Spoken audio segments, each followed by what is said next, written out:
আসসালামু আলাইকুম এভরিওয়ান।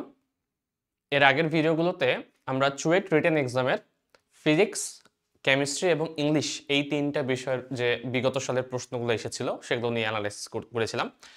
তো আজকের এই ভিডিওতে আমরা লাস্ট পার্ট নিয়ে এসেছি, সেটা হচ্ছে হায়ার ম্যাথ এর অ্যানালাইসিসটা করব। তো চলো প্রথমত একটু দেখে নেই যে হায়ার ম্যাথের মানবন্টনটা এবার তোমাদের কেমন। তো এবার যদি দেখি, এবার হায়ার ম্যাথে 15টা প্রশ্ন থাকবে, প্রত্যেকটা 10 মার্কস করে, টোটাল 150 মার্কের কোয়েশ্চেন হবে। তো এই 150 মার্কের মধ্যে তোমাদের যে শর্ট সিলেবাসের আন্ডারে যে চ্যাপ্টারগুলো আছে, তো সেগুলোকে চ্যাপ্টারে ওয়াইজ আমরা একটু একটু করে দেখার ট্রাই করব যে কোন চ্যাপ্টার থেকে কত বেশি প্রশ্ন এসেছে এবং কোথা থেকে বেশি এসেছে। তো আমি যদি প্রথম পত্রের কথাটা বলি, এখানে টোটাল তোমাদের এই 6টা চ্যাপ্টার শর্ট সিলেবাসে আছে: ম্যাট্রিক্স, সরলরেখা, বৃত্ত, ত্রিকোণমিতি, অন্তরীকরণ এবং যৌগজীকরণ।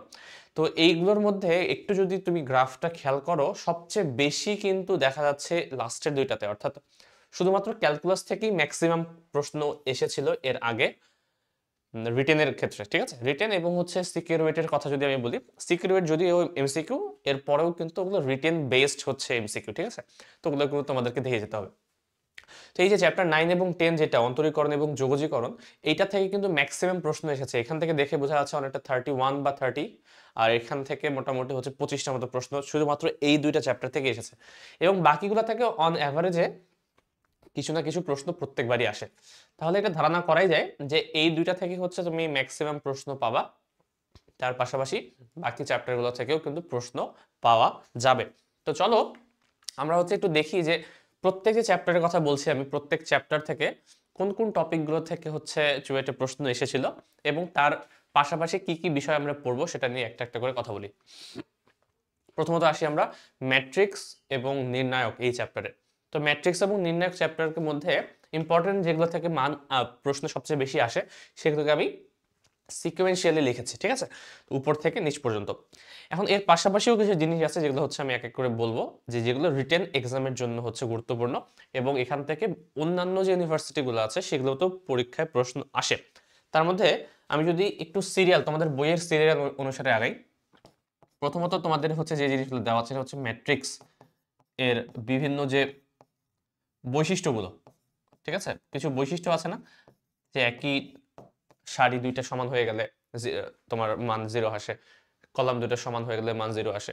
এই টাইপের কিছু বৈশিষ্ট্য আছে, ওই বৈশিষ্ট্যের উপর বেস করে কিছু কিছু প্রবলেম দেয় মাঝে মাঝে, সেটা এমসিকিউতেও দেয়, সেটা তোমার রিটেনেও দেয়। তো ওই বৈশিষ্ট্যের উপর রিলেট করে যে প্রশ্নগুলো সেগুলো দেখে নিতে হবে, প্রত্যেকটা বৈশিষ্ট্য তোমার মনে রাখতে হবে।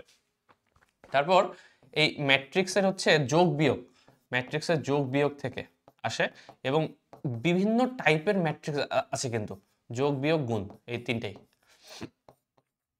এবং টাইপ যতগুলো ম্যাট্রিক্স আছে, টাইপ ব্যতিক্রমী ম্যাট্রিক্স, অব্যতিক্রমী matrix, inverse matrix, transpose matrix, যতগুলো এই টাইপের বিশেষ বিশেষ ম্যাট্রিক্স আছে, তো সেখান থেকে কিন্তু এর আগে প্রশ্ন এসেছে এবং এবারেও আসার পসিবিলিটি আছে বিভিন্ন ইউনিভার্সিটিতে। ঠিক আছে, ওটা আমি লিখেছি যে ম্যাট্রিক্সের রিলেটেড যদি আমি কথা বলি, সেটা যোগ বিয়োগ গুণ তো পড়তেই হবে। বিভিন্ন টাইপের যে ম্যাট্রিক্সগুলো আছে সেগুলো থেকে প্রশ্ন আসে, প্লাস ম্যাট্রিক্সের যে বিশেষ যে বৈশিষ্ট্যগুলো আছে সেগুলো তোমরা দেখে নিতে পারো। এর পাশাপাশি এই ম্যাট্রিক্স থেকে আরেকটা টাইপের প্রশ্ন আসতে দেখেছি, সেটা অনুরাশি নিয়ে, অনুরাশি এবং সহগুণক। এই যে টপিকটা আছে, অনুরাশি এবং সহগুণক কিভাবে বের করে, এবং এই রিলেটেড যে প্রশ্নগুলো, সেই প্রশ্নগুলো কিন্তু আসার মতো। ঠিক আছে, তো এটা মোটামুটি ম্যাট্রিক্স রিলেটেড। এবং নির্ণায়কের সবচেয়ে বেশি প্রবলেম যেটা আসে নির্ণায়কের ক্ষেত্রে, সেটা নির্ণায়কের মান নির্ণয়। মান নির্ণয় বলতে একটা তোমাকে নির্ণায়ক দেওয়া থাকে, এখান থেকে কোনো কিছু একটা প্রমাণ করতে বলে যে এটা হলে এটা প্রমাণ করো, বা এর মানটা দেখতে কিরকম হবে এটা লিখো।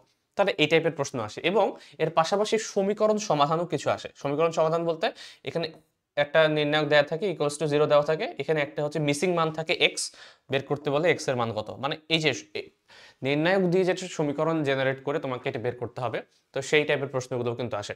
তো মান নির্ণয় টাইপের আসতে পারে এবিসিডি দিয়ে, যেটা তোমাদের নির্ণায়ক চ্যাপ্টারের ম্যাক্সিমাম ম্যাথই কিন্তু ওই টাইপের। তো বইয়ের যতগুলো ম্যাথ আছে সেগুলো যদি করে যাও, আশা করি সমস্যা হবে না। বই থেকে অলমোস্ট সেম প্রবলেম দেয়, অথবা হুবহু না দিলেও একটু সিমিলার টাইপের প্রবলেম দেয়। ঠিক আছে, তাহলে নির্ণায়কের মান নির্ণয় টাইপের একটা থাকলো, আর একটা সমীকরণ সমাধান টাইপের, প্লাস এর সাথে আরেকটা সমীকরণ জোট সমাধানের প্রশ্ন আছে, যেটাকে আমরা ক্রেমারের সূত্র, ক্রেমারের রুল বলি। তো এই ক্রেমারের যে সূত্রটা আছে সেটাকে ইউজ করে যে নির্ণায়কের বিভিন্ন দুই তিনটা সমীকরণ যদি সমাধান করতে বলে তাহলে যেভাবে করা যেতে পারে। আমি জাস্ট সূত্রটা লিখি একটু, যে এক্স সমান এরকম তোমরা আশা করি পড়েছো, ডি এক্স বাই ডি, তো ওয়াই সমান d y by d, z সমান ডি জেড বাই ডি। তো এরকম যে সমীকরণগুলো আছে, ক্রেমারের যে রুলটা আছে, এই ক্রেমারের রুলের উপর বেস করে হচ্ছে বিভিন্ন সমীকরণ সমাধান করতে বলতে পারে। তো এই হচ্ছে মোটামুটি ম্যাট্রিক্স নির্ণায়কের ক্ষেত্রে। চলে যাব এবার হচ্ছে পরবর্তী চ্যাপ্টারে, সেটা হচ্ছে সরলরেখা চ্যাপ্টারে। এই সরলরেখা চ্যাপ্টার থেকে কিন্তু বাকি যে যতগুলো ছোট ছোট চ্যাপ্টার আছে, আমি বলেছি যে বাকিগুলো থেকে হচ্ছে আসে, তার মধ্যে সরলরেখা থেকে এদের মধ্যে বেশি আসে, ঠিক আছে? তো সরলরেখা শুধুমাত্র না আসলেও সরলরেখা, বৃত্ত এবং সেকেন্ড পেপারে যে কনিক আছে, এগুলোর সাথে একসাথে কম্বাইন করে কিছু প্রশ্ন আসবে এবং জ্যামিতি থেকে মোটামুটি একটা ভালো প্রশ্ন থাকবে।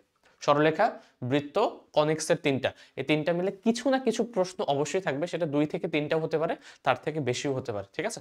তো এই কারণে এই জ্যামিতি পার্টটুকুকে আমরা একটু গুরুত্ব দিব বেশি। তো এই যে দেখো সরলরেখা যে জিনিসটা, এই সরলরেখার মধ্যে অনেক টাইপের প্রশ্ন আছে। সবচেয়ে বেশি ইম্পর্টেন্ট যেটা, সেটা হচ্ছে সরলরেখার সমীকরণ সংক্রান্ত সমস্যা। এখন এর মধ্যে গোটা চ্যাপ্টার, ম্যাক্সিমামই হচ্ছে চ্যাপ্টার চলে আসে। তোমাদের যে সরলরেখার প্রথম যে পার্টটুকু আছে সেটা কিন্তু স্থানাঙ্ক জ্যামিতি টাইপের, তাই না? প্রথমত কি আছে যে কোনো একটা স্থানাঙ্ক থেকে তার দূরত্ব বের করো দুইটা সরলরেখার মধ্যে। তারপর হচ্ছে একটা সরলরেখার হচ্ছে কোনো একটা বিন্দু যদি থাকে তাহলে কত অনুপাতে অন্তর্বিভক্ত বা বহির্বিভক্ত করছে সেটা আছে। তারপর সঞ্চার পদ আছে। এরপরে হচ্ছে ক্ষেত্রফল নির্ণয় আছে। এই যে টোটাল এই 4টা টপিক চ্যাপ্টার কিন্তু মূলত হচ্ছে স্থানাঙ্ক জ্যামিতির আন্ডারে পড়ে। স্থানাঙ্ক শুধুমাত্র তুমি স্থানাঙ্কের কত বেসিক কিছু সূত্র জানলেই হয়ে যাচ্ছে। বাট এর পর থেকে যেটা আসছে, সঞ্চার পথের পরে যে চ্যাপ্টারটা, সেখান থেকে শুরু হচ্ছে মূলত তোমার সরলরেখার সমীকরণ নির্ণয়, যেখানে তোমাকে ঢাল রিলেটেড হচ্ছে কিছু সূত্র দেওয়া হয়, ঢাল থেকে বের করো। এবং ঢালের হচ্ছে বিভিন্ন টাইপের সূত্র, ঢাল এবং হচ্ছে বিন্দু দেওয়া আছে, দুইটা বিন্দু দেওয়া আছে, একটা আরেকটার উপর লম্ব, একটা সরলরেখা আরেকটা হচ্ছে সমান্তরাল, একটা আরেকটাকে ছেদ করে যায়, একটা সরলরেখা এক্স এবং ওয়াই অক্ষকে ছেদ করে। এরকম টাইপের যত রকমের প্রশ্ন আসা পসিবল সবগুলোই কিন্তু ওই পরের চ্যাপ্টারগুলোতে আছে। এরপরে চ্যাপ্টারে যদি কথা বলি তাহলে তোমরা পাবে হচ্ছে একটা সরলরেখার উপর আরেকটা হচ্ছে লম্বের যে সমীকরণটা আছে, ঠিক আছে? বা লম্ব দূরত্ব নির্ণয় যে সমীকরণ, এই টাইপের জিনিসগুলো হচ্ছে পরের চ্যাপ্টারে আছে। তারপর হচ্ছে দুইটা সমান্তরাল যদি সরলরেখা হয় তাদের মধ্যবর্তী যে দূরত্ব, এই দূরত্ব রিলেটেড প্রবলেম আছে। এবং তারপরে যদি কথা বলি, তারপরে চ্যাপ্টারে আছে দুইটা সরলরেখা যদি হচ্ছে পরস্পরকে ছেদ করলে এখানে যে কোণটা তৈরি হয়, একটা যদি স্থূলকোণ, একটা যদি হচ্ছে তোমার সূক্ষ্মকোণ হয়, তাহলে এদের যে সমদ্বিখণ্ডক, এই সমদ্বিখণ্ডকের হচ্ছে সরলরেখার সমীকরণ। তাহলে এই যে আমি যেটা বললাম, তোমার হচ্ছে ক্ষেত্রফল বা হচ্ছে এর পর থেকে সঞ্চার পথের পর থেকে শুরু করে যতগুলো চ্যাপ্টার আছে, এখানে যত টাইপের প্রবলেম আছে সবগুলো টাইপ ভিত্তিক তোমাকে দেখে যেতে হবে। প্রশ্ন কোনটা আসবে এটা বলা পসিবল না, কিন্তু যে কোনো একটা হচ্ছে সমীকরণ রিলেটেড জিনিসপত্র আসার চান্স, প্রবাবিলিটি সবচেয়ে বেশি, ঠিক আছে? তার আগে আমি একটু আগে বলেই ফেললাম যে লম্ব বা সমান্তরাল, লম্ব দূরত্ব, এই সবগুলো বলে ফেলেছি। আচ্ছা, এক্সেপশনাল একটা জিনিস আসে এখন দেখি, যে প্রতিবিম্ব নির্ণয়। এই টাইপের প্রশ্ন তোমাদের বইয়েও দেওয়া আছে, তো বইয়ে যদি গুলা করো তাহলেই কিন্তু হয়ে যায়। মোটামুটি কনসেপ্টটা জেনে রাখো যে তোমার একটা সরলরেখা দেওয়া আছে, একটা বিন্দু দেওয়া আছে, ওই সরলরেখার সাপেক্ষে ওই বিন্দুর প্রতিবিম্ব কোথায়। একটা সরলরেখা দেওয়া, আরেকটা সরলরেখা দেওয়া, ওই সরলরেখার যদি সমীকরণ দেওয়া থাকে তাহলে এই সরলরেখার সাপেক্ষে দ্বিতীয় সরলরেখার প্রতিবিম্বের যে সরলরেখা তার সমীকরণ কত। এই জিনিসগুলো হচ্ছে একটু দেখে নিবা, যে প্রতিবিম্বের সমীকরণ বা প্রতিবিম্ব যে বিন্দুটা, এটার স্থানাঙ্ক কিভাবে বের করা যায়, এই জিনিসটা একটু ভালো মতো দেখে নেওয়া যেতে পারে, ঠিক আছে? এরপরে যেটাই বললাম একটু আগে, যে কোণের সমদ্বিখণ্ডক নির্ণয়, তারপর হচ্ছে হ্যাঁ, এটা স্পেশাল।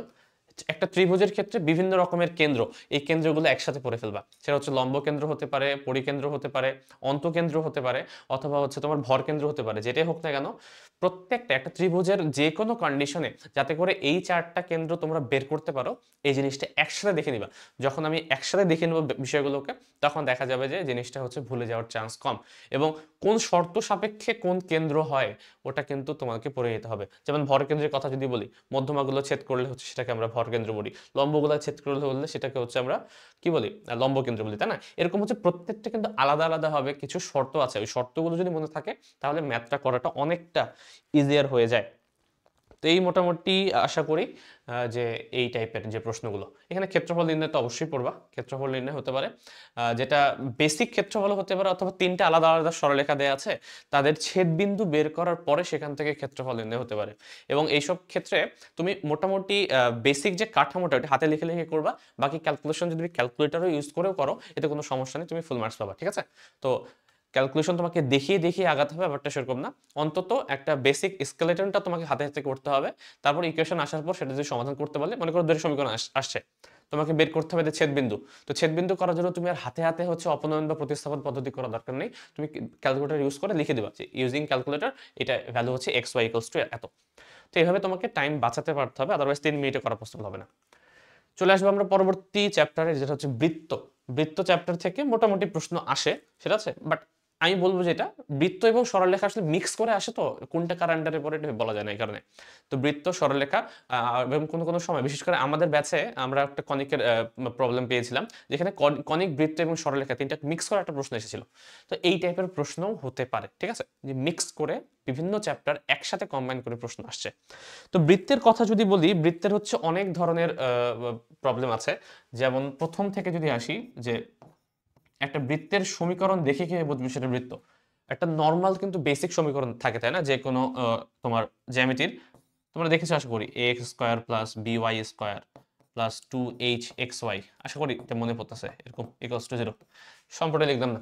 তো এই যে এই টাইপের যে সমীকরণ আছে, এখানে কোন শর্ত সাপেক্ষে ওই সমীকরণটা একটা বৃত্তের হবে, বা কোন শর্ত সাপেক্ষে ওই সমীকরণটা একটা সরলরেখার হবে, বা হচ্ছে এটা যুগল সরলরেখা বা ডাবল সরলরেখা হবে, কোন শর্ত সাপেক্ষে এটা একটা হচ্ছে পরাবৃত্ত হবে, অধিবৃত্ত হবে, সবকিছু কিন্তু তোমাদের বইয়ে দেয়া আছে। এবং ওই শর্ত মোতাবেক প্রশ্ন আসার প্রবাবিলিটি আছে। একটা সমীকরণ দিয়ে দিল, এখান থেকে বললো যে এ এর মান কত, তাহলে বি এর মান কত, বাকিগুলোর মান কত। এমসিকিউ টাইপে বেশি আসে এগুলো, বাট রিটেনেও আসার মতো প্রবাবিলিটি আছে, ঠিক আছে। তাহলে বৃত্তের বা যে কোনো হচ্ছে একটা জ্যামিতিক যে নর্মাল যে জ্যামিতিক রেখাগুলো আছে, তার হচ্ছে সাধারণ যে সমীকরণ, এই সমীকরণ রিলেটেড প্রশ্নগুলো আসার সম্ভাবনা আছে। এবং বৃত্তের বিভিন্ন টাইপের সমীকরণ আসতে পারে। বিভিন্ন টাইপের বলতে, একটা বিন্দু দেওয়া আছে, একটা বৃত্ত দেওয়া আছে, একটা বৃত্তের কেন্দ্র দেওয়া আছে এবং বলছে যে সে অন্য একটা বিন্দু দিয়ে যায়, অথবা একটা বৃত্ত তিনটা বিন্দু দিয়ে যায়, অথবা বলা আছে একটা বৃত্ত যার কেন্দ্র অপর সরলরেখার উপর অবস্থিত, ঠিক আছে। এই টাইপের যতগুলো প্রশ্ন সম্ভব, যে এক বিভিন্ন শর্ত অ্যাড করে তোমাকে যদি বলে দেয় যে সেখান থেকে বৃত্তের সমীকরণ নির্ণয় করো, সেটা তুমি করতে পারবে। সেটা বৃত্তের দুইটা চ্যাপ্টার আছে, এই দুইটা চ্যাপ্টারের প্রথম এবং দ্বিতীয় দুইটা চ্যাপ্টারের আন্ডারেই কিন্তু বৃত্তের সমীকরণ নির্ণয় টাইপের বিভিন্ন রকম প্রশ্ন দেওয়া আছে। যতগুলো থাক না কেন, এই সমীকরণ নির্ণয় জিনিসটা সবচেয়ে বেশি গুরুত্বপূর্ণ। এবং সমীকরণ থেকে আমি সরলরেখার ক্ষেত্রে যেটা বললাম, যে সরলরেখার সমীকরণ সংক্রান্ত সমস্যাগুলো বেশি জরুরি, ঠিক আছে। একই রকম ভাবে বৃত্তের ক্ষেত্রেও সমীকরণ নির্ণয় করো, এই টাইপের যতটাই শর্ত থাক না কেন, এর যাতে করে তুমি টাইপ ওয়াইজ প্রত্যেকটা অন্তত একটা করে মেথডও দেখে যাও, যাতে করে সমীকরণ নির্ণয় টাইপের যদি প্রশ্ন আসে, এবং এটা আসারই চান্স বেশি, যাতে করে তুমি করতে পারো। এর পরবর্তী হচ্ছে এই সেকেন্ড যে চ্যাপ্টারটা, সেখানে হচ্ছে স্পর্শকের কথা আছে কিছু। একটা বৃত্ত দেওয়া আছে, বাইরের কোনো বিন্দু থেকে ওই বৃত্তের উপর যদি স্পর্শক আঁকো, তাহলে তার সমীকরণ কত। অথবা হচ্ছে বৃত্তের উপরে একটা বিন্দু আছে, সেই বিন্দুতে স্পর্শকে যদি আঁকা হয়, তার সমীকরণ কত। তো এই টাইপের স্পর্শকের যত টাইপের আছে, বিন্দুটা কি বাইরে নাকি বিন্দুটা হচ্ছে বৃত্তের উপরে, কোথায় বৃত্ত দেওয়া আছে, এবং শুধুমাত্র স্পর্শক না, অভিলম্বের সমীকরণ আসতে পারে। তো অভিলম্বের সমীকরণ যদি আসে, তাহলে সেটা কিভাবে করা যায়। যে স্পর্শক বের করতে পারলে অভিলম্ব বের করা খুব একটা টাফ না, কারণ একবার স্পর্শক যদি বের হয়ে যায়, এর কিন্তু কয়েকটা শর্টকাট সূত্র তোমাদের বইয়ে দেওয়া আছে, কেতাবুদ্দিন স্যারের বইয়ে দেওয়া আছে। অন্যান্য বইগুলো তো হয়তো দেওয়া আছে এখন, বাট আমাদের সময় ছিল না। বাট কেতাবুদ্দিন স্যারের বইয়ে কিন্তু কিছু ছোট ছোট কিছু সূত্র দেওয়া আছে, যে তুমি এক লাইনে হচ্ছে আনসারটা বের করতে পারবা। তো এই জিনিসগুলো একটু দেখে নাও, যাতে করে তাড়াতাড়ি করে ম্যাথটা সলভ করা পসিবল হয়। বৃত্তের সাধারণ স্পর্শকের সমীকরণ, দুইটা বৃত্ত দেয়া আছে, ওই দুইটা বৃত্তকেই হচ্ছে একবারে স্পর্শ করে এরকম যে সমীকরণগুলো, এই সমীকরণগুলো আসতে পারে, ঠিক আছে। তো এই যে সমীকরণগুলো এই টাইপের, অথবা দুইটা বৃত্ত হচ্ছে পরস্পরকে স্পর্শ করে যে সাধারণ যে জ্যা আছে, এই সাধারণ জ্যা এর যে সমীকরণ সেটা, বা সাধারণ জ্যা এর দৈর্ঘ্য কত, এটা বের করতে বলতে পারে। তো এই টাইপের প্রশ্ন তোমাদের বইয়ে আছে, এগুলো দেখলেই হয়ে যাবে। তারপর হচ্ছে দুইটা বৃত্ত হচ্ছে পরস্পরকে স্পর্শ করে, এই পরস্পরকে স্পর্শ হচ্ছে বাইরের দিক থেকে করতে পারে, অথবা হচ্ছে ভিতরের দিক থেকে করতে পারে। তো বহির্স্পর্শ, অন্তর্স্পর্শ, যেটাই হোক না কেন, তোমার যদি এই টাইপের সমীকরণ থাকে, তাহলে সেই সমীকরণ যদি নির্ণয় করতে বলে, যাতে করে করা যায়, সেগুলো একসাথে দেখে রেখো। চলে আসবো আমরা পরবর্তী চ্যাপ্টারে, যেটা হচ্ছে সংযুক্ত কোণের ত্রিকোণমিতি অনুপাত। আমি এখানে লিখে রাখছি মূল বই এবং প্রশ্ন ব্যাংক। তো এখান থেকে কোথায় থেকে প্রশ্ন আসবে এটা বলা পসিবল না, কারণ এখানে টাইপ ওয়াইজ আমি আসলে এভাবে ভাগ করতে পারছি না, কারণ অনেক ধরনের প্রশ্ন আছে, এগুলোকে টাইপ ওয়াইজ আসলে বিভক্ত করা খুব একটা টাফ জিনিস, ঠিক আছে। এখানে ভেবে লিখিনি আমি, বাট আমি তবুও হচ্ছে একটু ব্যাখ্যা করব। সেটা হচ্ছে কয়েকটা ভাগে ভাগ করা যায় এটাকে।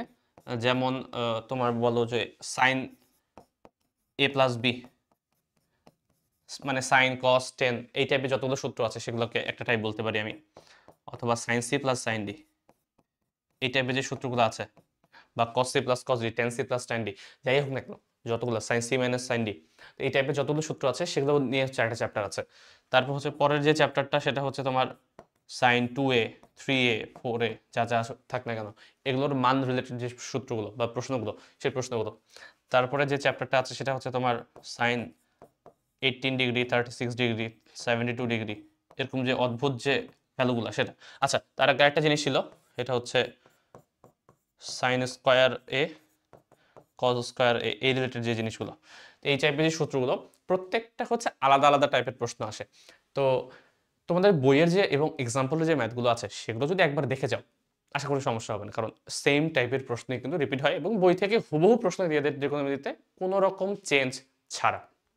তো ম্যাক্সিমাম প্রশ্নই তুমি হুবহু পাবা, ঠিক আছে? তো সম্পূর্ণ ম্যাথ বইয়ের ক্ষেত্রে সেটা প্রযোজ্য যে ম্যাথ বইয়ের ক্ষেত্রে খুব একটা ক্রিয়েটিভের আশ্রয় নেয় না, এক দুইটা কোয়েশ্চেন হচ্ছে হয়তো বা বানিয়ে দিচ্ছে, বাট ম্যাক্সিমাম প্রশ্ন তোমাদের বই থেকেই ভিতরে বইয়ের ভিতরেই করা, অথবা একটু ট্রিকি কিছু প্রশ্ন যেগুলো হচ্ছে সাধারণত আমরা স্কিপ করে যাই, ওই টাইপের প্রশ্ন হচ্ছে বা দিয়ে দেয়। তো এরকম জিনিসগুলো হচ্ছে আসতে পারে তোমাদের, সেটা তুমি অবশ্যই মূল বইয়ের সাহায্য নিবা। প্রশ্ন ব্যাংক যদি দেখো তাহলে দেখবো যে মূল বইয়ের গুলাই হচ্ছে উঠিয়ে দিয়েছে, হাতে গোনা এক দুইটা ছাড়া। বুঝতে পারছো? তো এই টাইপের জিনিসগুলো একটু দেখে নিতে পারো। আচ্ছা, এখানে সবচেয়ে ইম্পর্টেন্ট যেটা অধ্যায় এরপরে সেটা হচ্ছে তোমার ত্রিভুজের গুণাবলীর একটা অধ্যায় আছে। এটা আমি মনে করি রিটেনের জন্য সবচেয়ে বেশি জরুরি। এর কারণটা কি? এর কারণ হচ্ছে তোমার বিভিন্ন শর্ত সাপেক্ষে অনেক কিছু বের করতে বলে, যে a plus b plus c সমান হচ্ছে পাই/2 হলে তাহলে এই জিনিসটার মান কত, ওই জিনিসটার মান কত। তো এই টাইপের যে প্রশ্নগুলো, এখানে হচ্ছে ত্রিভুজের অনেকগুলো সূত্র আছে, সেটা হচ্ছে সাইন সূত্র আছে, কোসাইন সূত্র আছে, তারপর হচ্ছে ত্রিভুজের ক্ষেত্রফল রিলেটেড কিছু সূত্র আছে। তো যতগুলো সূত্রই থাক না কেন সবগুলো হচ্ছে একসাথে দেখে নিবা, যাতে করে একটা থেকে আরেকটা প্রমাণ করতে বললে করতে পারা যায়। তোমাদের বইয়েই হচ্ছে এরকম অনেক কনফিউজিং প্রশ্ন আছে যেগুলো হচ্ছে একটা সূত্র ইউজ না করলে জিনিসটা মেলে না, মানে একই জিনিস তুমি হচ্ছে বিভিন্ন সূত্র দিয়ে মেলাতে পারো, বাট তোমাকে স্পেসিফিক জিনিস যদি প্রমাণ করতে বলে যে এটাই প্রমাণ করতে হবে, তো সেটা প্রমাণ করার জন্য তোমাকে স্পেসিফিক সূত্র ধরেই আগাতে হবে। এবং সেটা বুঝতে পারবে কিভাবে পরীক্ষা হলে, প্র্যাকটিস ছাড়া আর কিছুই করা সম্ভব না, কারণ এটা প্র্যাকটিস করতে করতে তোমার আয়ত্তে আসবে যে কোন সূত্রটা দিয়ে আগালে আলটিমেটলি জিনিসটা মেলে। তাহলে আলটিমেটলি এই জিনিসটা একটু ভালো মতো দেখবা, এবং অবশ্যই বাকি চ্যাপ্টারগুলোকে সমান গুরুত্ব দিয়েই পড়তে হবে, কারণ কোথা থেকে প্রশ্ন আসবে বলা পসিবল না। আমি বলছি মূল বই আর প্রশ্ন ব্যাংক যদি সমাধান করো ম্যাক্সিমাম কাভার হয়ে যাবে, এক্সট্রা কিছু পড়ার দরকার নেই। দেখো এখানে আমি অনেক কিছু লিখেছি, বাট আমি একবারে একটা লাইন লিখেছি আগের মতোই, যে ইন শর্ট মূল বই এবং প্রশ্ন ব্যাংক। এখানে আমি সেটা হচ্ছে অন্তরীকরণের কথা বলি বা যোগজীকরণের কথা বলি, এক্সট্রা হবে এগুলোকে আলাদা আলাদা হবে টাইপ ওয়াইজ বিভক্ত করা খুব একটা পসিবল হয় না। বাট এরপরেও আমি হচ্ছে অন্তরীকরণ ক্ষেত্রে কিছু জিনিস বলবো, সেটা হচ্ছে লিমিটের যে টাইপগুলো, লিমিটের হচ্ছে লিমিটে আসার আগে তোমার কিছু জিনিস ছিল, যেমন কোন একটা ফাংশন লিমিট করা যাবে কিনা, অন্তরীকরণ যোগ্য কিনা, তার লিমিটেড ভ্যালু আছে কিনা, যে টাইপের ম্যাথ তোমরা করে আসতে, যে লেফট হ্যান্ড লিমিট এবং রাইট হ্যান্ড লিমিট হচ্ছে ইকুয়াল প্রুফ করে, তাই না? এই টাইপের যে প্রশ্নগুলো, এটা জাস্ট একটা দেখে নিবা যাতে করে বাকি কোনো কিছু যদি আসে যাতে করে করা যায়, তো এই টাইপের গুলো দেখে নিতে পারো। প্লাস হচ্ছে এখানে আরো কিছু জিনিস আসছে, যেমন হচ্ছে মূল নিয়মে অন্তরীকরণ। মূল নিয়মে অন্তরীকরণ কিন্তু হচ্ছে তোমার এর আন্ডারে পড়ে, লিমিটের আন্ডারে পড়ে। তাহলে মূল নিয়মে অন্তরীকরণ, এরপরে আসছে তোমার লিমিট। লিমিটের মধ্যে তো যত টাইপের প্রশ্ন থাক না কেন সবগুলাই হচ্ছে একটা একটা করে অবশ্যই করতে হবে। এরকম আমি ডট ডট দিয়ে রেখেছি, আমি জাস্ট লিখেছি কয়েকটা বর্গমূল টাইপের, উপরে নিচে হচ্ছে রুট দ্বারা হচ্ছে তোমার অনুবন্ধী যে রুট দ্বারা সেটাকে গুণ করা লাগে। তারপর সূচক টাইপের, লগারিদম টাইপের, এদের যে হচ্ছে ধারা আছে, সূচক এবং লগারিদমের যে ধারা আছে ওই ধারাগুলো মুখস্থ রাখতে হবে। e⁻x সমান কত, 1 প্লাস লন এক্স, এর যে ধারাটা এটা কত, সাইন এক্স কস এক্স, এদের কিছু হচ্ছে সিরিজ দেওয়া আছে তোমার, হচ্ছে ওই সিরিজগুলো হচ্ছে মুখস্থ রাখতে হবে। ত্রিকোণমিতিক ফাংশন, বিভিন্ন ত্রিকোণমিতিক ফাংশন যে বেসিক সূত্র আছে, sine x by x limit মানে এক্স ইকুয়ালস টু 0। তারপর হচ্ছে তোমার আরেকটা যেটা আসে সেটা এখানে আমি দেখেছি কিনা, আরেকটা যেটা আসে সেটা হচ্ছে তোমার ইনফিনিটি, এটা খুবই পছন্দের সবার, সেটা হচ্ছে ইনফিনিটি যদি লিমিট থাকে তাহলে সেখান থেকে লিমিটের ভ্যালু কিভাবে নির্ণয় করা যায়। তো এই জিনিসটা খুবই ইম্পর্টেন্ট। তো সবগুলারই একটা করে ম্যাথ অন্তত দেখে যাবা, এবং তোমাদের আগে থেকেই বই করা আছে সেগুলো কিন্তু তোমাকে প্র্যাকটিস করে যেতে হবে। তো মূল বই এবং প্রশ্ন ব্যাংকের আন্ডারে যা যাই আছে না কেন সবগুলো যদি দেখে যাও সমস্যা হওয়ার কথা না। এরপরে হচ্ছে বিভিন্ন ধরনের অন্তরীকরণ এর টাইপ আছে, যে সেটা বিভিন্ন টাইপের হতে পারে, নর্মাল হতে পারে, ওই আমি বললাম তোমার ত্রিকোণমিতিক ফাংশন হতে পারে, তারপর হচ্ছে লগারিদমিক ফাংশন হতে পারে, দুটো মিক্স হতে পারে, ইউ এবং ভি এই দুটার যে গুণফলের যে সূত্রটা ইউভি এবং ইউ বাই ভি, এই দুইটা যে প্রশ্নগুলো সেই প্রশ্নগুলো দেখে নিতে পারো। এর এক্সট্রা হচ্ছে আরেকটা যেটা আসে, এটা হচ্ছে পরামিতিক সমীকরণ, মানে এক্স এর সমীকরণ দেওয়া আছে, ওয়াই এর সমীকরণ দেওয়া আছে, দুইটাই হচ্ছে টি এর ফাংশন রূপে বা থিটা এর ফাংশন রূপে, মানে এক্স ইকুয়ালস টু ওয়াই এভাবে দেওয়া নেই, ঠিক আছে?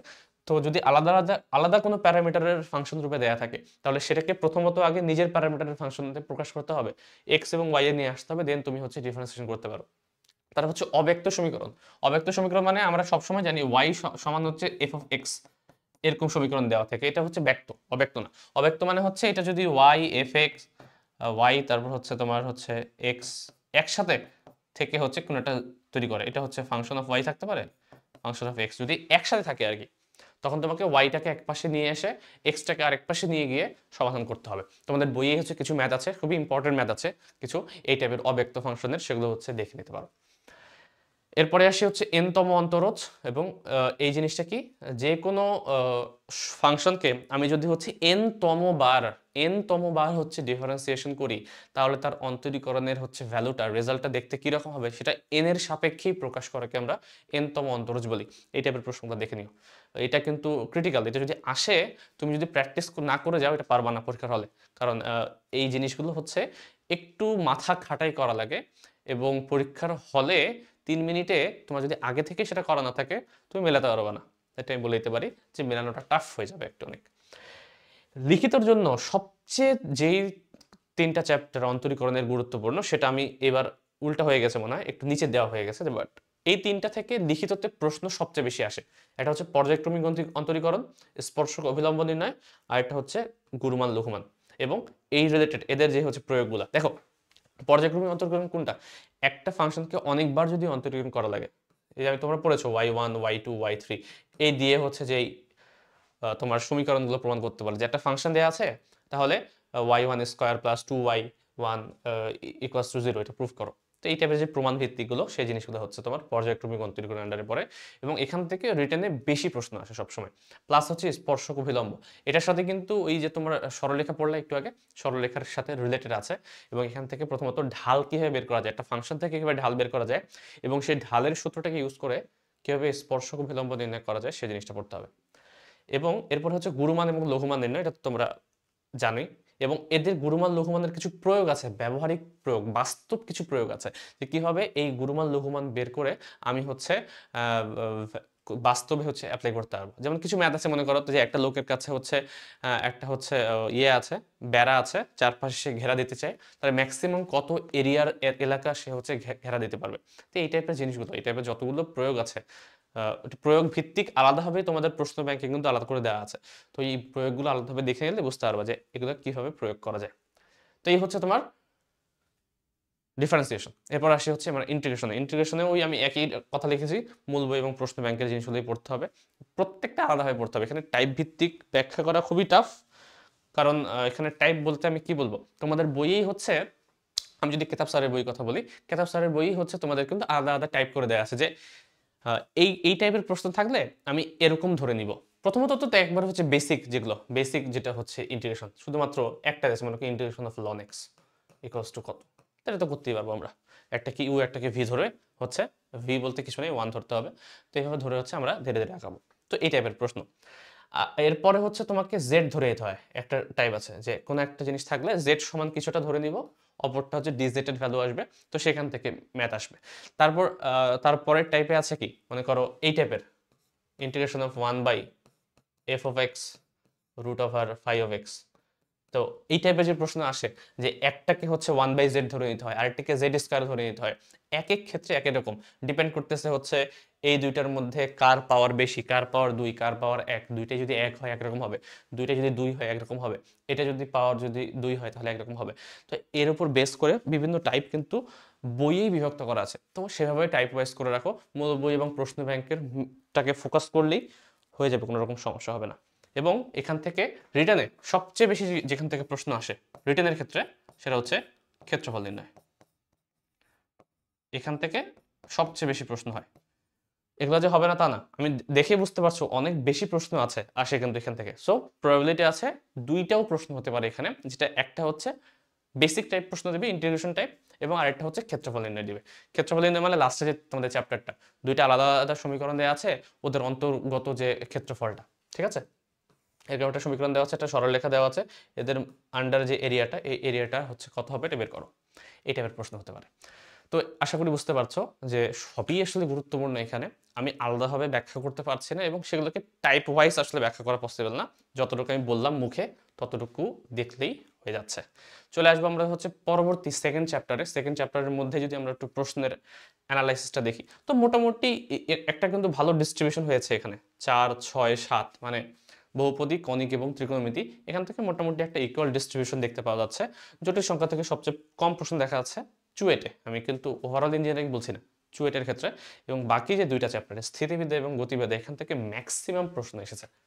দেখো, তো এটা কিন্তু খুবই গুরুত্বপূর্ণ তোমাদের পরীক্ষার জন্য, কারণ এখান থেকে আমি দেখতে পাচ্ছি যে রাইসটা দেখো তুমি মোটামুটি হচ্ছে 25+, 25 বা 25+, ঠিক আছে, প্রশ্ন এতদিন পর্যন্ত যতগুলো প্রশ্ন আমি দেখেছি সেটা অ্যানালিসিস করার পরে।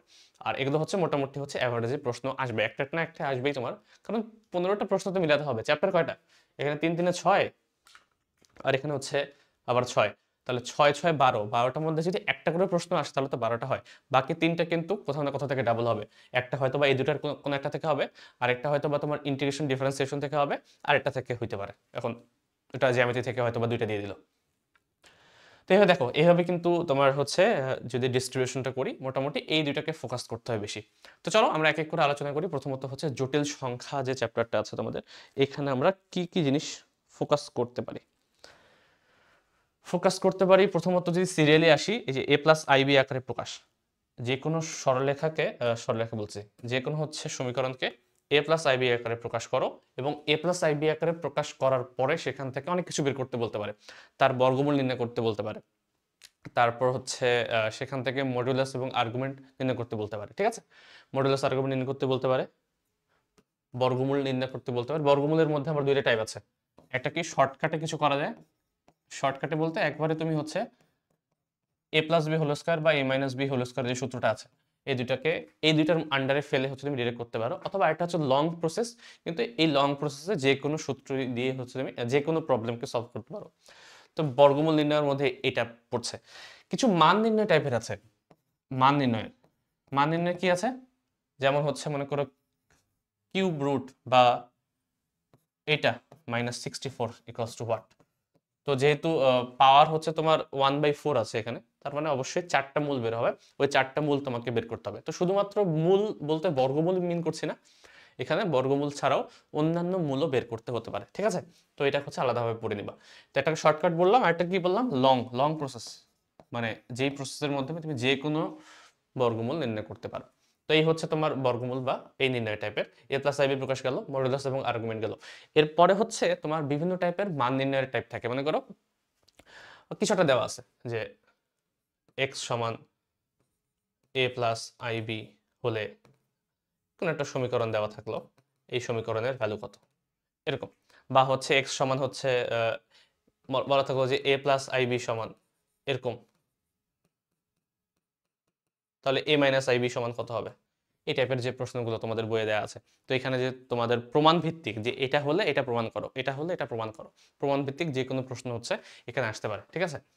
এরপরে আমি যেটা বলবো, যেটা সবচেয়ে বেশি আমি আসতে দেখেছি, সেটা হচ্ছে সঞ্চারপথ রিলেটেড। মনে করো z1 এবং z2 সমান দেওয়া আছে, এখান থেকে কিছুটা সমীকরণ দেওয়া আছে, এখান থেকে বের করতে বললো যে এটা কিসের সঞ্চারপথ নির্দেশ করে। এখানে z1 সমান দেওয়া আছে হয়তো বা x+iy, z2 সমান দেওয়া আছে হচ্ছে তোমার x2 মাইনাস iy2, এই টাইপের কিছু দেওয়া আছে। এখান থেকে তোমাকে সঞ্চারপথের সমীকরণ নির্ণয় করতে বলে, এবং বলে যে সেই সঞ্চারপথটা দেখতে কিরকম হবে, সেটাকে বৃত্ত হবে, উপবৃত্ত হবে, নাকি অন্য কিছু হবে।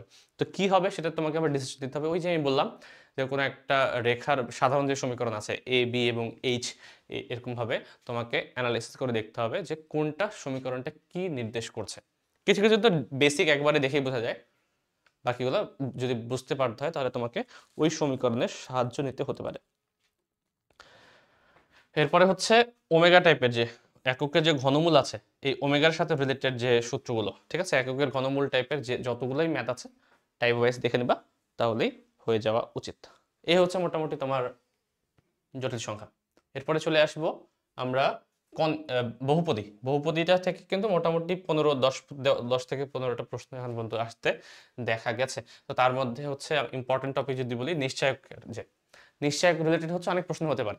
যে তোমাকে বললো যে একটা সমীকরণ দেওয়া আছে, ওই সমীকরণটা কোন শর্ত সাপেক্ষে সমীকরণের মূলগুলো তোমার হচ্ছে অমূলদ হবে, কোন শর্ত সাপেক্ষে মূলগুলো তোমার হচ্ছে অবাস্তব হবে বা জটিল হবে, কোন শর্ত সাপেক্ষে সেটা বাস্তব বা সমান হবে, এই টাইপের শর্ত জুড়ে দিয়ে তোমাকে বের করতে বলতে পারে, যে নিশ্চয়কের মান থেকে সেগুলো নির্ণয় করার ট্রাই করো। ঠিক আছে, এরপর হচ্ছে তোমার সমীকরণ থেকে মূল নির্ণয় বা উল্টাটা, একটা সমীকরণ থেকে তার মূল নির্ণয় করতে বলতে পারে, অথবা মূলগুলোর মধ্যে কিছু সম্পর্ক বের করতে বলতে পারে।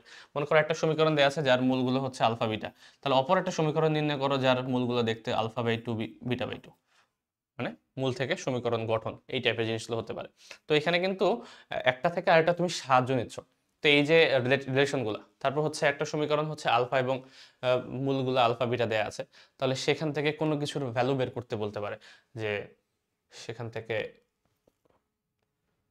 Alpha plus beta square minus 4 alpha beta সমান কত, এই টাইপের যতগুলোই হোক না কেন, এই টাইপের হচ্ছে। এটা তুমি সিম্পল কথা বললাম আমি, বাট কমপ্লেক্স যে টাইপের প্রশ্ন আসে না কেন, যে একটা মূল দেয়া থাকলে সেখান থেকে অপর জিনিসগুলো যে বের করতে বলা, এই জিনিসগুলো কিন্তু আসার মতো।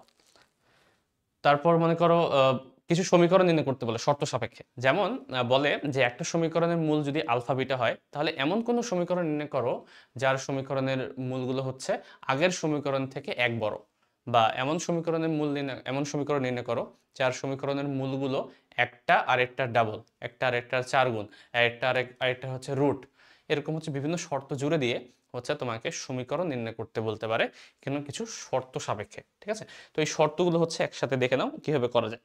তারপর হচ্ছে সাধারণ মূল, কমন কিছু মূল থাকে, সাধারণ মূলের কিছু প্রবলেম থাকে। দুটো সমীকরণ দেওয়া আছে, এদের সাধারণ মূল যদি আলফা হয়, তাহলে এদের সমীকরণ কিভাবে বের করা যায়। তো সাধারণ মূলের যে টপিকটা, তো এখানে তোমাদের অনেকগুলো টাইপের আছে, তার মধ্যে আরেকটা লাস্ট যেটা আছে তোমার, যে দ্বিঘাত সমীকরণ তো এতক্ষণ ধরে শিখলাম, দ্বিঘাতের পরে হচ্ছে ত্রিঘাত সমীকরণ বা হচ্ছে চতুর্ঘাত সমীকরণের কিভাবে মূল বের করা যায়, এই টাইপের জিনিসগুলো। তারপর হচ্ছে মূলগুলো যদি সমান্তর প্রগমনভুক্ত হয় বা গুণোত্তর প্রগমনভুক্ত হয়, তাহলে কিভাবে তুমি বের করবা, এই জিনিসগুলো হচ্ছে এর আন্ডারে চলে আসে। এরপর চলে আসবে হচ্ছে কনিক। তো কনিকের মধ্যে আমি বেশি কিছু লিখিনি, সেটা হচ্ছে মূল বই এবং প্রশ্ন ব্যাংক, এখান থেকে বিভিন্ন টাইপের প্রশ্ন আসতে পারে। যেমন হচ্ছে কনিকের বেসিক যেটা আসে সেটা হচ্ছে কনিকের সমীকরণ, সেটা যে কোনো কনিক হতে পারে। যে কোনো কনিক বলতে কি কি, মনে করো হচ্ছে পরাবৃত্ত, অধিবৃত্ত, উপবৃত্ত, এদের হচ্ছে তোমাকে সমীকরণ বের করতে বলতে পারে, যে সমীকরণ কিভাবে নির্ণয় করা যায়। তো এই যে জিনিসগুলো, এই সমীকরণ নির্ণয়ের যে জিনিসগুলো, এগুলো হচ্ছে আমরা পড়বো হচ্ছে এখান থেকে। তো সমীকরণের যে বিভিন্ন শর্ত সাপেক্ষে সমীকরণ নির্ণয় করতে বলতে পারে, অথবা তোমার এটা থাকতে পারে যে একটা কনিক দেয়া আছে সমীকরণ, সেই সমীকরণ থেকে বিভিন্ন জিনিস বের করতে বললো, যে নিয়ামক রেখার সমীকরণ বের করো, দ্বিকাক্ষের সমীকরণ বের করো, অভিলম্বে যে তোমার হচ্ছে উপকেন্দ্রিক যে লম্ব, এর সমীকরণ নির্ণয় করো। ঠিক আছে, তারপর হচ্ছে তোমার বৃহৎ অক্ষ ক্ষুদ্রাক্ষের দৈর্ঘ্য নির্ণয় করো, এই টাইপের বিভিন্ন বেসিক জিনিস তো আসতেই পারে। বাট সবচেয়ে বেশি ইম্পর্টেন্ট হচ্ছে কনিকের কি বলে সমীকরণ নির্ণয়। তো সমীকরণ রিলেটেড ম্যাক্সিমাম এই চ্যাপ্টারের কিন্তু ম্যাক্সিমাম প্রশ্নের সমীকরণ নির্ণয়টা হবে, বিভিন্ন উল্টাপাল্টা শর্ত দিবে, শর্ত দিয়ে বলবে যে সমীকরণ নির্ণয় করো, সমীকরণ নির্ণয়ের যে কোনো জিনিস পড়ে নিলেই হয়ে যাবে। চলে আসবো আমরা হচ্ছে বিপরীত ত্রিকোণমিতিক ফাংশন এবং সমীকরণ। তো এখান থেকে সবচেয়ে বেশি জরুরি হচ্ছে এই দুইটাই, মান নির্ণয় এবং সমীকরণ। সমীকরণ থেকে আসার চান্স বেশি, যদি হচ্ছে এই চ্যাপ্টার থেকে প্রশ্ন আসে, তাহলে প্রবাবিলিটি বেশি হচ্ছে সমীকরণ সমাধান রিলেটেড। যে কোনো একটা তোমার হচ্ছে ত্রিকোণমিতিক সমীকরণ দিবে, সেই সমীকরণ থেকে সমাধান করে বের করতে বলতে পারে। মনে কর বলা আছে যে sine theta plus √3 cos theta equals to 2, এই সমীকরণে হচ্ছে থিটার ভ্যালু বের করো। তো থিটার ভ্যালু তো ডিরেক্ট হচ্ছে বের করতে বলতে পারে, অথবা কিন্তু শর্ত দিতে পারে যে থিটার মান যদি হচ্ছে 180 থেকে 0 ডিগ্রির মধ্যে হয়, তাহলে থিটার মানটা প্রবাবল মানটা কত হইতে পারে। তখন তোমাকে হচ্ছে এন এর মান বসিয়ে বসে ম্যাথ বের করতে হবে মানটা, এরকম সমীকরণ সমাধানটা। আর হচ্ছে মান নির্ণয় টাইপের যদি বলি, ইনভার্স ত্রিকোণমিতি যেহেতু এই চ্যাপ্টারটা, তো ইনভার্স ত্রিকোণমিতির বিভিন্ন টাইপের মান আসতে পারে প্রশ্নে। যেমন মনে করো সাইন ইনভার্স বলেছে, সাইন ইনভার্স √1 + x 1 - x হবে যাবে, এটার মান কত। এই টাইপের যত কিছু আসে না কেন, সেগুলোকে হচ্ছে সিম্পলিফাই করে যতভাবে মান বের করা যায়, এই জিনিসগুলো হচ্ছে তোমাকে একসাথে করতে হবে। এবং ইনভার্স ত্রিকোণমিতির এই যে সূত্রগুলো আছে, এই সূত্রগুলো কিন্তু কাজে লাগবে কোথায়, আরেকটা বলি আমি, এর সাথে আবার তোমার হচ্ছে অন্তরীকরণ এই চ্যাপ্টারটাকে হচ্ছে কম্বাইন করা যায়। এর কারণ ওই ইনভার্স ত্রিকোণমিতির কিছু জিনিস যদি অন্তরীকরণ থাকে, এই চ্যাপ্টারে দেখবা তোমাদের কিছু কিছু ক্ষেত্রে বের করতে বলতে পারে যে হচ্ছে তোমার এটাকে ডিফারেন্সিয়েশন করা একটা ত্রিকোণমিতিক ফাংশনকে ইনভার্স ত্রিকোণমিতি, তখন কিন্তু ডিরেক্ট তুমি করতে পারো না, মাঝে মাঝে এক্স সমান কিছুটা ধরে নিতে হয়। তো এই যে এক্স সমান হচ্ছে এ সাইন থিটা, এক্স সমান এ কস থিটা, কখনো কখনো ট্যান থিটা বা কখনো সেক থিটা, এবার তোমাকে ধরে নিয়ে ডিপেন্ড করতেছে ফাংশনটা দেখতে কিরকম, তার উপর ডিপেন্ড করে তোমরা কিন্তু ধরে নিয়ে হচ্ছে অন্তরীকরণ করো। তো এই ওই চ্যাপ্টারের সাথে কিন্তু এই চ্যাপ্টার হচ্ছে একসাথে কানেক্ট করে দেয়ার পসিবিলিটি আছে। তো এই হচ্ছে তোমার ত্রিকোণমিতি। চলে আসবার হচ্ছে আমরা স্থিতিবিদ্যার মধ্যে এভাবে কোনো ভাগ নাই, প্রত্যেকটা আলাদা আলাদা চ্যাপ্টার আলাদা আলাদাভাবে জিনিসে বিভক্ত। প্রথম যে চ্যাপ্টারটা, সেই প্রথম চ্যাপ্টারে হচ্ছে বলের লব্ধি এবং কোণ রিলেটেড যে কোনো জিনিস ব্যাখ্যা করা আছে, যেটা তোমার ভেক্টর চ্যাপ্টারে ম্যাক্সিমাম জিনিসই পড়ে এসেছে, সেটা সেটা শুধুমাত্র একটু অন্য আঙ্গিকে এখানে ব্যাখ্যা করা। তার মধ্যে বলের লব্ধির সূত্রটা, কোণের সূত্রটা, ত্রিভুজের সাইন সূত্রটা, কোসাইন সূত্র, ঠিক আছে, তারপর হচ্ছে লম্বাংশের সূত্র। আচ্ছা আমি লিখেছি এখানে লম্বাংশের সূত্রের বিভিন্ন প্রয়োগ, অনেকগুলো বল যদি দেয়া থাকে তাহলে সেখান থেকে কিভাবে আমি লব্ধি বল বের করতে পারি, এটার বেশ লম্বাংশের সূত্র, এটার প্রয়োগ হতে পারে। এর পরের চ্যাপ্টার হচ্ছে বলের সাম্যাবস্থা বা লামির যে সূত্রগুলো আছে, লামির সূত্রগুলো হচ্ছে ব্যাখ্যা করতে হয়। তো লামির সূত্র রিলেটেড কিছু প্রশ্ন আছে, এই প্রশ্নগুলো বইয়ে যেগুলো আছে সেগুলো করলেই আমার মনে হয় এনাফ হয়ে যাবে, এর বেশি করা লাগবে না। তোমরা বইটা প্র্যাকটিস করো, মেইন বই, তারপর যদি প্রশ্ন ব্যাংক দেখো দেখবা যে সেম জিনিসই চলে এসেছে বারবার। এরপর এরপরের চ্যাপ্টারটা হচ্ছে সদৃশ এবং বিসদৃশের সমান্তরাল বলের চ্যাপ্টারটা আছে। এখান থেকে যে টাইপের প্রশ্ন আসে না কেন তোমাদের বইয়ের প্রশ্নগুলো দেখলেই হয়ে যাবে, ঠিক আছে। তো এখানে আরেকটা জিনিস আছে যেটা, আচ্ছা ওটা আমি পরের চ্যাপ্টারে বলি, এখানে পরের সাথে রিলেটেড বেশি, ঠিক আছে। স্থিতিবিদ্যার মোটামুটি এই জিনিসগুলোই। এরপর যদি আসি গতিবিদ্যার ক্ষেত্রে, গতিবিদ্যার ক্ষেত্রে হচ্ছে এই চ্যাপ্টারে অনেক ভাগে ভাগ করেছে। প্রথম জিনিসটা হচ্ছে তোমার আপেক্ষিক বেগের একটা চ্যাপ্টার আছে। তারপর প্রথম চ্যাপ্টারের মধ্যে নদী পারাপার বা এই টাইপের জিনিসগুলো বেসিক যে গতিবিদ্যা তোমরা করে এসেছো, যে 1D হচ্ছে তোমার যে গতিগুলো ওয়ান ডাইমেনশনাল, ওয়ান ডাইমেনশনাল গতির মধ্যে নদী পারাপারের যে টপিকটা, এটা সবচেয়ে বেশি কাজে আসে। তো এটা হচ্ছে পড়বা। এরপরের চ্যাপ্টারটা হচ্ছে আপেক্ষিক বেগের কনসেপ্টটা দেয়া আছে, যেটা আমরা ভেক্টরে পড়েছি। ফিজিক্স করার সময় বললাম যে ভেক্টরে যে তোমাদের হচ্ছে দুইটা ভেক্টরের বিয়োগ বা আপেক্ষিক যে কনসেপ্টটা, এই কনসেপ্টটা থেকে প্রশ্ন আসে। তা এরপরের চ্যাপ্টারে হচ্ছে বেসিক যে আমাদের সমত্বরণ সমবেগের যে সূত্রগুলো আছে, এস সমান ভিটি বা ভি সমান ইউ প্লাস এটি, এই টাইপের সমীকরণ থেকে কিছু এক্সট্রা শর্ত প্রয়োগ করে কিছু প্রমাণ ভিত্তিক ম্যাথ দেয়া থাকে। এই চ্যাপ্টারের সমস্যা একটাই, সেটা হচ্ছে মান আকারে দেয়া থাকলে ম্যাথগুলো হয়তো আমরা ইজিলি করতে পারতাম, বাট মান আকারে দেয়া নেই। সেটা এবিসি দেওয়া আছে যে একটা গাড়ি হচ্ছে এ ত্বরণে চলতেছে, তারপর বি সমমন্দনে চলছে, তাহলে ম্যাক্সিমাম বেগ কত হবে, তাহলে ভি সমান এ আর বি এর মাধ্যমে প্রকাশ করো। এই যে এই প্রবলেমটা, যে প্রকাশটা আমাকে হচ্ছে ভ্যালু বের করতে বলে না, বা হচ্ছে এ বি এর সাপেক্ষে একটা সূত্র বের করতে বলে। তো যখন এইভাবে সূত্র বের করতে বলবে, ওই এক্স্যাক্টলি ওই সূত্রটা প্রমাণ করার জন্য তোমাকে অনেক হচ্ছে আলাদা আলাদা সূত্র ইউজ করতে হয়। তো এটা প্রবলেম, এই কারণে হচ্ছে এই জিনিসগুলো একটু প্র্যাকটিস না থাকলে তুমি এক্স্যাক্টলি ওই জায়গায় মেলাতে পারবে না। এরপরে চ্যাপ্টার হচ্ছে পরন্ত বস্তু এবং নিক্ষিপ্ত বস্তু। এই আগের সূত্রগুলোই, শুধুমাত্র এখানে হচ্ছে কি কি আছে তোমার, জি আছে ত্বরণের পরিবর্তে। তো পরন্ত এবং নিক্ষিপ্ত বস্তুর বিভিন্ন টাইপ হতে পারে। মনে করো ভূমি থেকে একটা বস্তুকে নিক্ষেপ করছো, এটা একটা।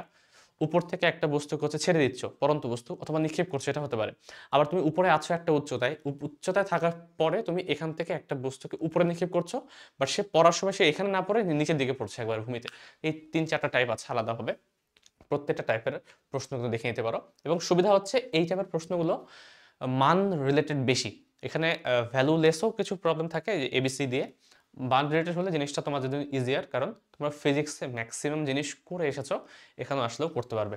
এবং লাস্টে হচ্ছে প্রাস রিলেটেড, আমি যে বলেছিলাম তোমাদেরকে যে ফিজিক্সে তোমাদের প্রাস বাদ দেওয়া হলেও ম্যাথে কিন্তু প্রাস বাদ দেওয়া হয়নি, এই কারণে এই প্রাস রিলেটেড প্রশ্ন সেটা ফিজিক্সেও আসতে পারে, ম্যাথও আসতে পারে। তো যে কারোর সাথে কম্বাইন করে কিন্তু আসার পসিবিলিটি আছে। এই কারণে তোমরা এটা ভাবিও না যে ফিজিক্সে তো প্রাস নেই, এই কারণে হচ্ছে ফিজিক্সের সূত্রগুলোর সাথে প্রাস কখনো রিলেট করবে না, করবে, কারণ তোমরা যেহেতু প্রাস অলরেডি এখানে পড়ছো, ঠিক আছে। তো প্রাসের যে বেসিক প্রবলেমগুলো আছে, যত টাইপের প্রশ্ন হোক না কেন, সবগুলো দেখে নিবা। এই হচ্ছে মোটামুটি আমাদের হচ্ছে টোটাল হায়ার ম্যাথের কোয়েশ্চেন অ্যানালাইসিস। আশা করি আমি তোমাদেরকে টোটাল একটা ওভারভিউ দিতে পেরেছি চুয়েটের প্রশ্ন এর আগে কেমন হয়েছে, কেমন আসতে পারে, এই টাইপের মোটামুটি হচ্ছে আমরা কিছু জিনিস ব্যাখ্যা করার ট্রাই করলাম। তো আজকে আমরা এখানেই শেষ করব। পরবর্তী দিনে আমরা অন্য কোনো এক্সামের অ্যানালিসিস নিয়ে হাজির হব, এবং আমি পরবর্তী দিন চুয়েটে পরীক্ষার আগে আমি তোমাদেরকে জানাবো যে তোমরা রিটেনের জন্য কীভাবে প্রিপারেশন নিতে পারো, সেই নিয়ে হচ্ছে একটা ডিটেলস ভিডিও দিব আমি। তো আজকে এখানে শেষ করছি। আসসালামু আলাইকুম।